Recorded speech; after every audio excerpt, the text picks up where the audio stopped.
Hello दोस्तों, मैं संजय मिश्रा आप सभी का एएस क्लासेस में स्वागत करता हूं। आज हम लोग क्लास 10th के मैथ का बहुपद लेसन पढ़ रहे हैं। एनसीईआरटी बुक से पैटर्न इसका मतलब एनसीईआरटी बुक से हम लोग स्टडी करेंगे। ठीक, चलिए बहुपद हम लोग को पढ़ना है तो बहुपद देखिए पहला लेसन हमने थोड़ा छोड़ दिया, उसको बाद में पढ़ाएंगे। ऐसा नहीं है कि नहीं पढ़ाया जाएगा, पढ़ाया जाएगा, लेकिन 2-4 लेसन पढ़ाने के बाद। ठीक है, तो पहला लेसन ऐसा नहीं है कि पढ़ाया नहीं जाएगा, पढ़ाया जाएगा, श्योर पढ़ाया जाएगा। आज हम लोग बहुपद पढ़ेंगे और बहुपद पढ़ने के लिए हम लोग को सबसे पहले 2 चीज़ें जाननी है।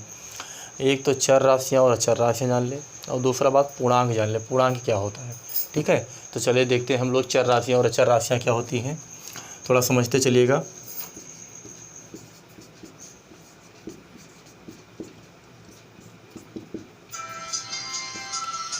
चर राशियाँ,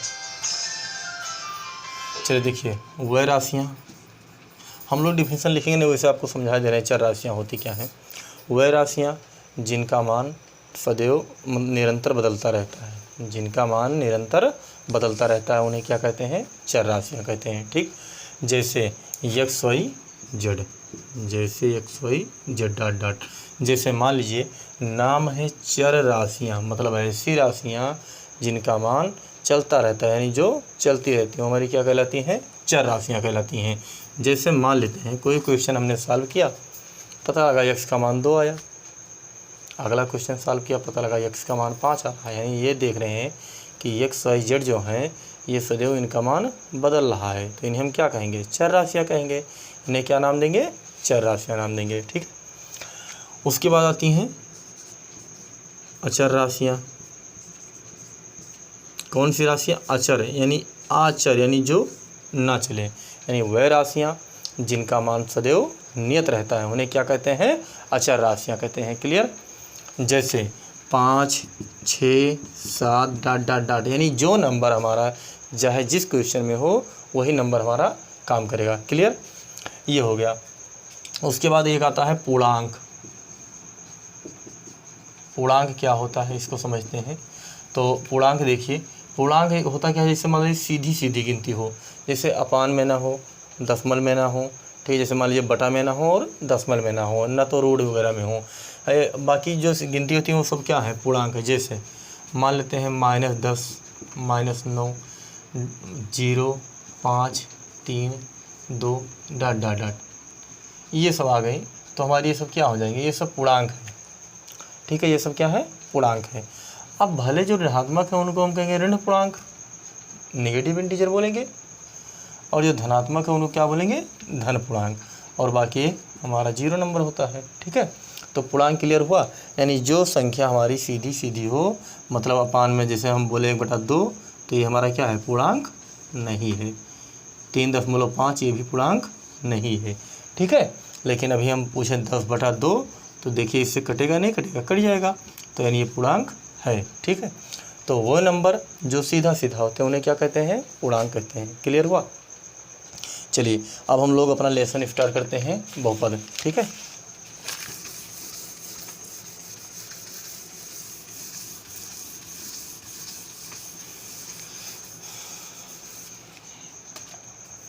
चलिए बहुपद का हम लोग पॉलिनोमियल का डिफिनीशन बनाते हैं।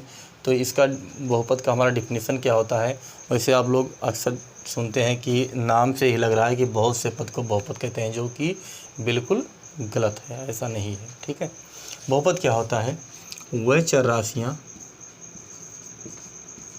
वह चर राशियाँ जिनका घात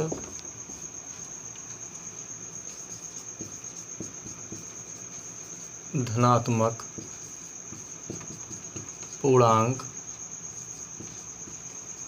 अथवा शून्य होता है,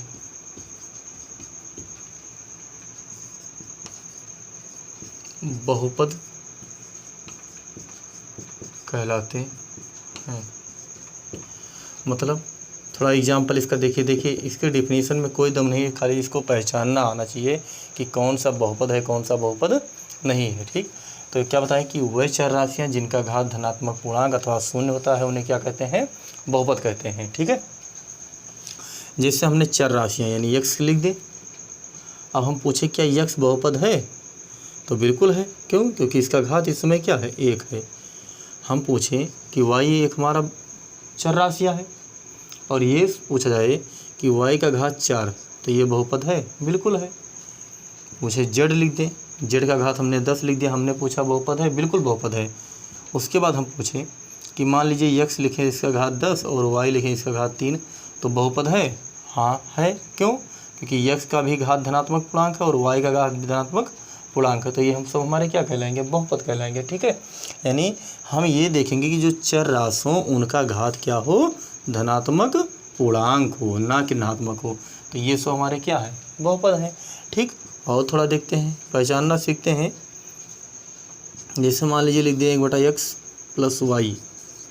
अब पूछें कि बहुपद है या नहीं है, तो देखिए थोड़ा इसको समझिएगा। यहाँ पर जो हमारा x है इसका घात 1 है और अपान में है, और हम लोग मैथ में जानते हैं कि जब कोई चीज़ नीचे से ऊपर जाती है तो उसका घात क्या हो जाता है? माइनस हो जाता है। अब बताइए, यहाँ पर घात धनात्मक है, यहाँ पर ऋणात्मक है, तो सबसे पहले तो आप ये समझ लीजिए कि चर राशि है और उसका घात क्या है? ऋणात्मक है, तो ये कदाप बहुपद नहीं होगा। अरे तो होगा भी, मान लीजिए एक पद हो रहा है, एक नहीं हो रहा है, तो भी ये बहुपद नहीं माना जाएगा। क्यों? कि एक तो नहीं है ना, इसीलिए पूरा समीकरण बहुपद नहीं है। ये पूरा जो हमारा इक्वेशन लिखा है ये बहुपद नहीं होगा। ठीक है, तीसरा देखते हैं। यदि हम पूछें कि मान लेते हैं 1/y⁵ लिखा है और +1/x लिखा है, क्या ये बहुपद है? तो ये भी बहुपद नहीं होगा। क्यों नहीं होगा? क्योंकि मान लेते हैं ये नीचे से जब ऊपर जाएगा तो घात क्या होगा? ऋणात्मक हो जाएगा, और यदि घात ऋणात्मक होगा तो ये बहुपद होगा? बिल्कुल नहीं होगा। ठीक है, तो ये भी हमारा बहुपद नहीं है। और हमारे क्या बहुपद नहीं हो सकते हैं, देखते हैं हम लोग। देखिए, जैसे हम ये पूछें कि √x बहुपद है? √x बहुपद है या नहीं है? बोलो। तो देखिए, हम x अंडर का मतलब क्या होता है? घात 1/2 हम लोग पढ़ रखे हैं। अंडर का मतलब होता है घात आधा। यदि घात आधा लग गया तो ये पूर्णांक तो रह नहीं गया, ये क्या आ गया?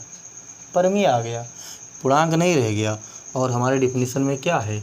धनात्मक पूर्णांक होना चाहिए, यानी हमारा ये भी बहुपद नहीं है।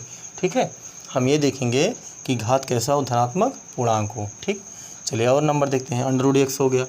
अब मैं ये पूछ लूँ कि क्या √5 या √6 हमारा बहुपद है? तो अब वैसे जाहिर सी बात है कि सोचिए, √x बहुपद नहीं है तो √6 होगा या नहीं होगा? बोलो। चलिए देखते हैं कैसे होगा या नहीं होगा। हमें लाना क्या है? हर एक क्वेश्चन में हमें ये देखना है कि चर राशि या नहीं है। हमें ये देखना है कि हमारे क्वेश्चन में चर राशि है या नहीं है। या चर राशि है नहीं है तो हम ×1 लिख दें, बिल्कुल लिख सकते हैं। और 1 को हम क्या लिख सकते हैं?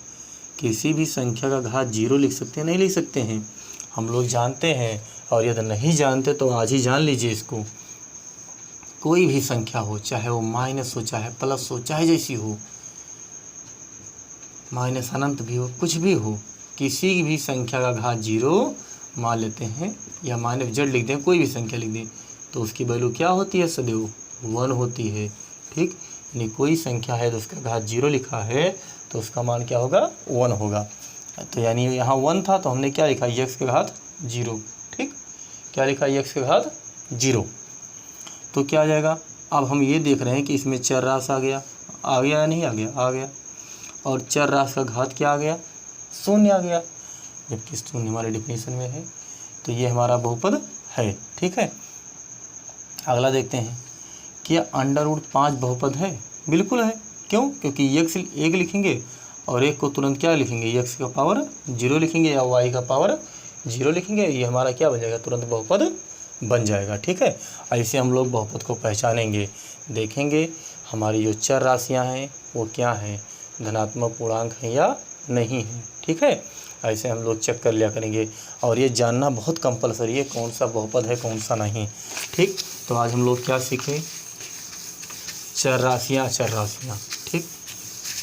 पूर्णांक सीखे, उसके बाद क्या सीखे, बहुपद। बहुपद को पहचानना सीख गए कि बहुपद कैसे पहचानते हैं।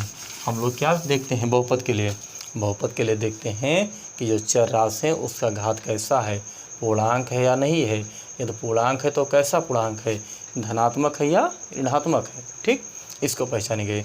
क्लियर। ठीक है दोस्तों, हम लोग क्लास 10th का मैथ पढ़ रहे थे। ये हमारा इस समय लॉकडाउन चल रहा है, हम लोग जानते हैं कि क्लासें बंद पड़ रही हैं, इसलिए जितना हो सके उतना आप लोग सब्सक्राइब कर लीजिए चैनल को और ज़्यादा से ज़्यादा शेयर कीजिए कि आपके हित मित्र दोस्त यार जितने लोग आपके रिलेशन के हों, जो लोग हाई स्कूल के मतलब इस बार आने वाला उनका हाई स्कूल हो, वो लोग तैयारी करना चाह रहे हों, हाई स्कूल पढ़ें।